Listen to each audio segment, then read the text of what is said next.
C'est aussi la directrice générale du Centre d'action bénévole, Émilie Gamelin.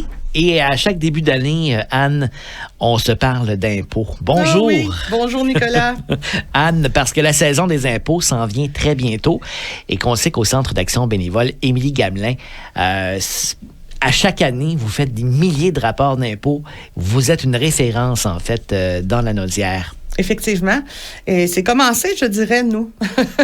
Nous, les rendez-vous se prennent déjà depuis le 1er février.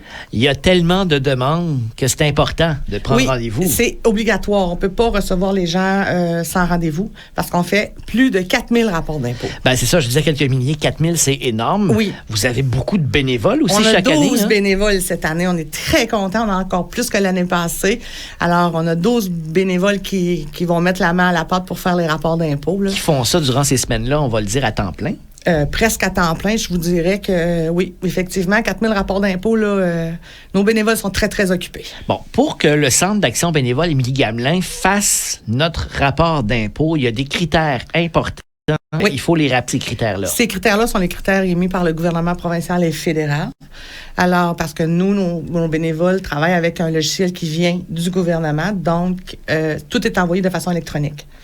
Alors, il faut faire un revenu de 35 000 et moins pour une personne vivant seule ou 45 000 et moins pour un couple. Et si vous avez des enfants, à ce moment-là, on ajoute 5 000 $ par enfant. Donc, ça peut monter, là, un enfant, quelqu'un gagnerait 45 000 avec un enfant, mais on irait à 50 000 à ce moment-là. 2 enfants, 55 000. Oui, c'est ça. Parce que ça dépend il y a des critères à respecter, sinon le logiciel ne fonctionne pas. Et Anne, c'est un mythe de penser, moi, je travaille pas, j'ai pas besoin de faire de rapport d'impôt. Non, tout le monde doit faire son rapport d'impôt. Ben écoutez, oui, c'est un mythe. Tout le monde doit faire un rapport d'impôt, même à zéro.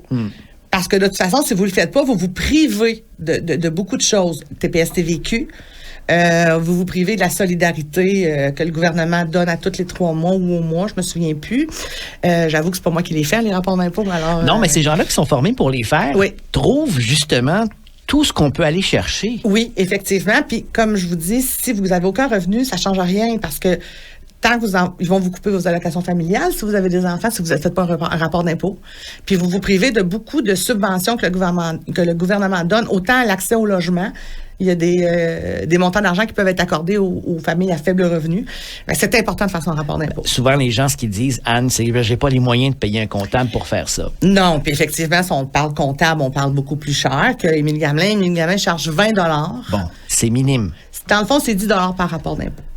C'est 10 au fédéral, 10 au provincial.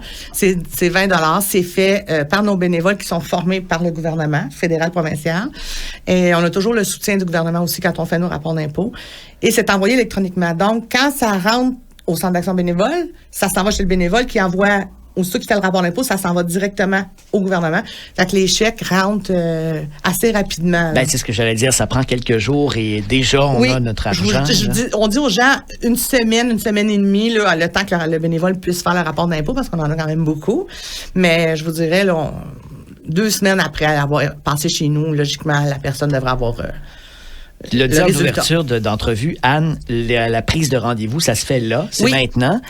De quelle façon on peut prendre rendez-vous avec vous pour notre rapport? Il faut appeler au numéro de la clinique d'impôt. OK, c'est pas le même numéro que le centre. Non. Si vous appelez au Centre d'action bénévole, on va vous référer à la ligne d'impôt. On a une ligne annuelle, c'est un numéro de téléphone qui est ouvert à l'année que pour les impôts. Alors, ça ressemble un peu au Centre d'action bénévole. On a essayé de faire du mieux qu'on pouvait.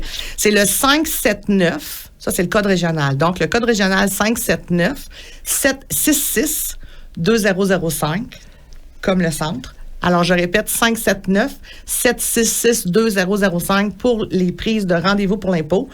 Nos rendez-vous sont donnés les lundis et les mardis. On reçoit les gens, on a des horaires lundi, mardi. Le reste de la semaine, les impôts se font. Puis la semaine suivante. On remet pas les papiers tout de suite. Ça, il faut que les gens soient conscients de ça. C'est trop gros comme clinique. Alors, on remet les papiers au mois de mai. Quand tout est fini, on prend tous les papiers, on appelle tout le monde, on leur donne un rendez-vous ou on leur donne une plage horaire. Souvent, on va dire entre 9h et midi passé. Alors, et là, on va remettre les papiers d'impôt. Alors, ce qui est important de se rappeler, c'est qu'on prend le rendez-vous le plus tôt possible, dès maintenant, pour avoir de la place dans cette clinique d'impôt. Oui, puis je vous dirais que la première semaine est déjà pleine. Bon. Fait qu'il Ça va reste, vite, il en là. reste 7. Oui, je sais que les gens n'ont pas reçu nécessairement leur T4. C'est pas grave, tu sais. on prend notre Mais rendez-vous on peut quand prendre même. notre rendez-vous tout de suite quand même. Si ça répond pas, parce qu'on s'entend qu'on a le flot d'appels assez important, ne vous inquiétez pas, rappelez pas 8 fois, laissez un message, on va vous rappeler sans faute. Mais les employés du Centre d'action bénévole sont sur le téléphone pour ça.